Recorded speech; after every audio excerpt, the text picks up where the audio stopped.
So मित्रांनो, सकाळचे वाजलेले आहेत ऑलमोस्ट 8:30 आणि आता आम्ही निघालो आहोत गोव्यातनं एक्झिट मारले आणि टुवर्ड्स कोकण की तरफ जा रहे हैं. आता कोकण थोडं एक्सप्लोअर करूया. जे आपले मालवण सिंधुदुर्ग जिल्हा आहे त्यातमध्येच पॉईंट आपण कव्हर करूया जेवढं होतील तेवढं. तुम्हाला सगळे दाखवतो. सो कंटिन्यू राहा माझ्यासोबत मित्रांनो. सो मित्रांनो, आपण आलो कोकणातला रेड्डी गणपती मंदिर जे आहे तिथे. मला दाखवतो मंदिर. खूप छान असं मंदिर आहे आणि परिसर पण खूप छान आहे. ॲक्च्युली या मंदिराची स्टोरी अशी आहे की या गावातल्या रेड्डी गावातल्या एका मुलाच्या स्वप्नात आलेले बाप्पा आणि पावन झालेले. सो त्यावरून या देवाची इथे स्थापना झालेली आहे. खूप मोठी अशी मूर्ती आहे, दिव्य, खूप तेजस्वी आहे. हबीबी कम टू कोकण. खरंच मित्रांनो, एवढं भारी निसर्ग आहे की पूर्ण बोलतात ना, पूर्ण वर्ल्डला लाजवेल असं आपल्या कोकणात निसर्ग आहे.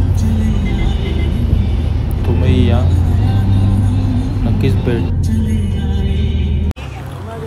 मित्रांनो, आता आपण आलो वेंगुर्ल्यापासून अवघ्या 12 किलोमीटर अंतरावर असलेल्या देव वेतोबा देवस्थानामध्ये.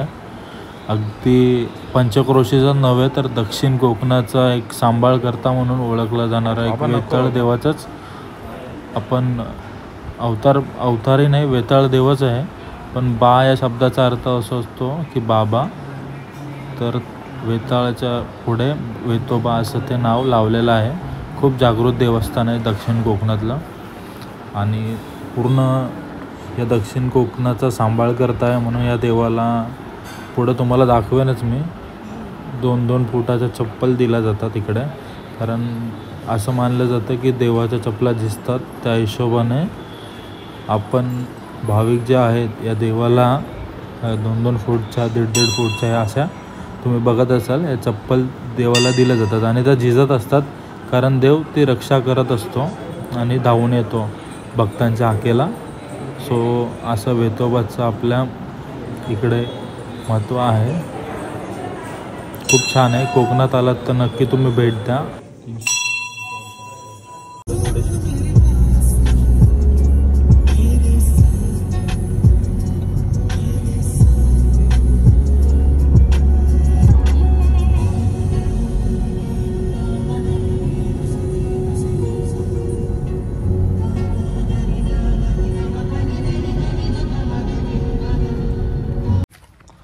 मित्रांनो, आता आपण आलो आहे कलेश्वर देवस्थान, नेरूर. कोकणातील एक जागृत देवस्थान आहे. या मंदिराची एक मित्रांनो एक सुंदर कथा आहे. ॲक्च्युली झालेलं असं आहे की पूर्वीच्या काळी ते एक घनदाट जंगल होतं आणि एक गाय इथे दररोज यायची आणि इथेच तिचं दूध देऊन जायची. अचानकपणे एका पुजाऱ्याला ते गावातला दिसलं की ही गाय येते आणि इथे नक्की दूध का असं म्हणजे ॲटोमॅटिकली पाडून जाते. त्या पुजाऱ्याने ह्या जागी म्हणजे जिथे दूध पाडायचे तिथे त्याने खोदकाम चालू केलं.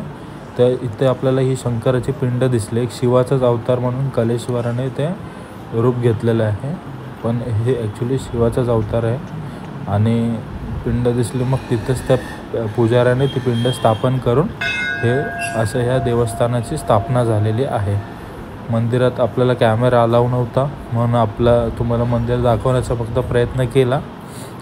सो आपण आता पुढे जाऊया मंदिर बघून.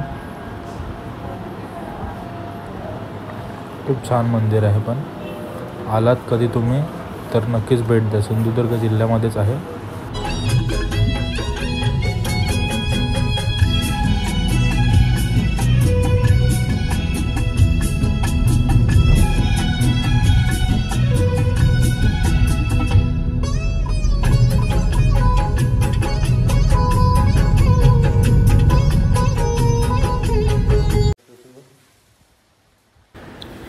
आता आपण मित्रांनो आलेलो आहोत मालवण तालुक्यातील आचरा या गावात. ॲक्च्युली 1700 सालापासून जे काही परंपरा चालू होता त्या छत्रपती शाहू महाराजांनी हे जे गाव होतं ते म्हणजे परंपरागत एक दान केलेलं रामेश्वर देवास. सो तिथून या देवाचं खूप 1700 सालापासूनच नाही तर त्याच्या अगोदरपासूनच रूढी परंपरा चालू आहे तिकडे. ॲक्च्युली मंदिर आहे हे आपल्या शंकर भगवानाचं, पण इथे उत्सव साजरे केले जातात विष्णूंचेही. खूप छान मंदिर आहे. लक्ष्मीनारायण आदित्य टेम्पल त्याला पण टाकलंय मी आता यावेळी नारमाची वाडी. हो मित्रांनो, आता आपण आलेलो आहोत निसर्गाच्या एक कुशीत वसलेलं असं एक मंदिर आहे, कोकरगाव दाभोळे असं. खूप छान असं मंदिर आहे. ॲक्च्युली इथे जो एक झरा आहे तो 12ही महिने वाहतो आणि या झऱ्याची अशी एक कथा आहे की इथून एक डोंगर दिसतो, त्या डोंगराच्या इथून डायरेक्टली नॅचरली म्हणजे पोखरून नैसर्गिकरित्या पोखरून पाणी येतं. तर डायरेक्टली इथं 12ही महिने वाहता आज तो झरा आहे. आणि इथेच वरती आपलं गणपती बाप्पांचं मंदिर आणि खाली ॲक्च्युली एक शिवलिंग होता. ते 12ही महिने पाण्यात असायचं, पण इथल्या पुजाऱ्यांचा एक बोलतात ना देवाने दृष्टांत देऊन तर मग पुजाऱ्यांच्या स्वप्नात जाऊन असं मानलं जातं की शंकराने सांगितलं, त्यानंतर ते शिवलिंग मंदिरात स्थापन केलेलं. तो हा झरा आहे. खूप छान असं वातावरण आहे इथलं, खूप प्रसन्न वाटतं.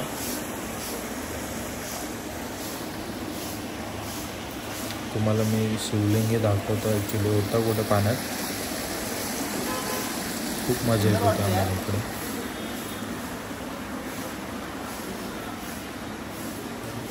मंदिर समोर जे शिवलिंग आपल्याला दिसतंय ते इथलंच झऱ्याच्या पाण्यात होतं.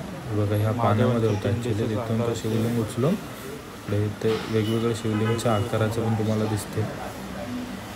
पाषाणामध्येच आकार झालेले आहेत ॲटोमॅटिकली आणि तिथूनच तो जे शिवलिंग उचलून स्थापन केलेलं आहे.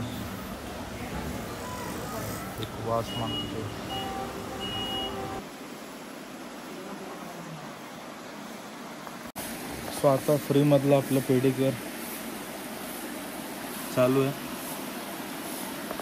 सगळे पाय डुबून विशाल तिकडे, मी इकडे. खतरनाक फिलिंग आहे, मजा आहे तिथे. शांत बसायला खूप चांगलं असं.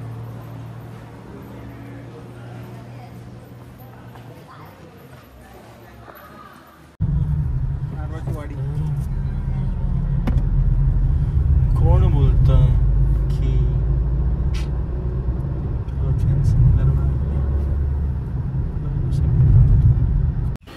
सो मित्रांनो, आता आपण आलेलो आहोत गिरिये या गावातील रामेश्वर मंदिर.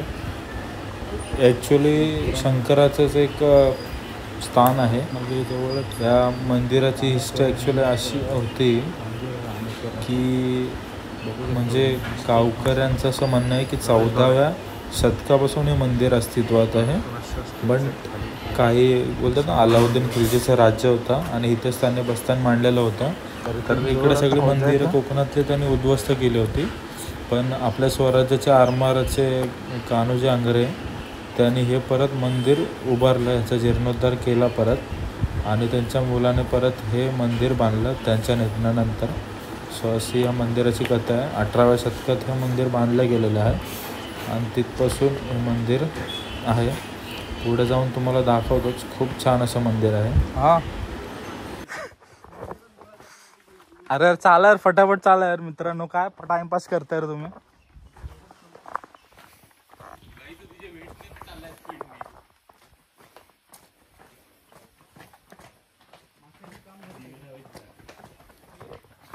खूप छान शांत ठिकाण आहे.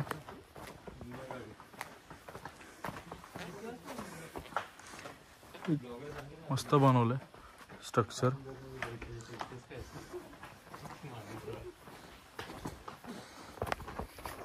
खाली उतरताना तर काय वाटलं नाही, पण आता चढताना वाट लागणार आहे.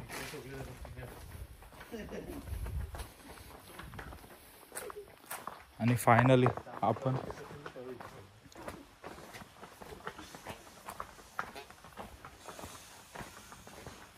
तुला वाघ बी आला का काय.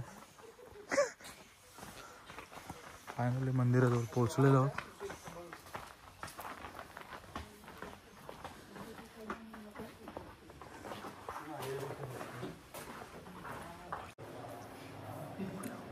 ब्लॉगर सर कॅप्शनमध्ये तुम्ही वाचू शकता सांगा ना.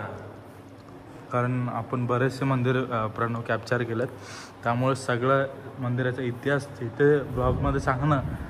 हे जरा ब्लॉग आपल्याला हिंदी होईल. इंटरॅक्शन वाढेल.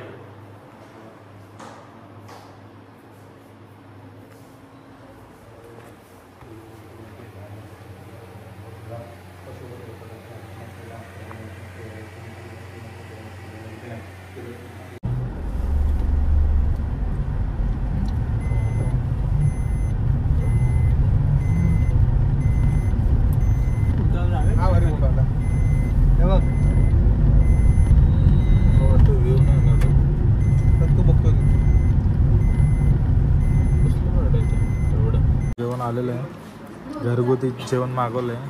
सोलकढी, डाळ, चपाती, वहिनींच्या घरून आलेलं जेवण. विशालच्या बायकोने पाठवलं आहे. सुशील नाही तर प्रणव. ठीक आहे, आता जेवतो. काय फील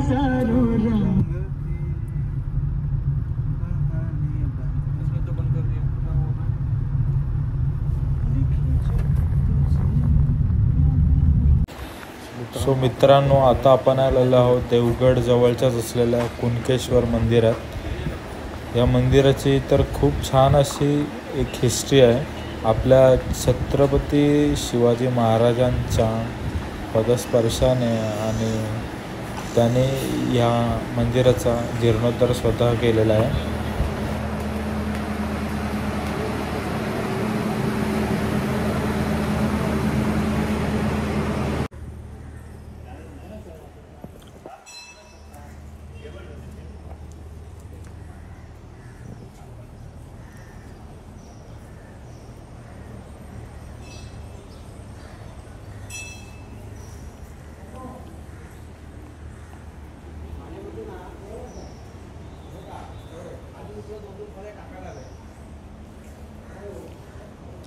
कुणकेश्वराचं मंदिर आहे, नारायणाचं मंदिर आहे, गणपती मंदिर आहे. समोर असा अथांग समुद्र आहे. हा समुद्राचा व्ह्यू आहे.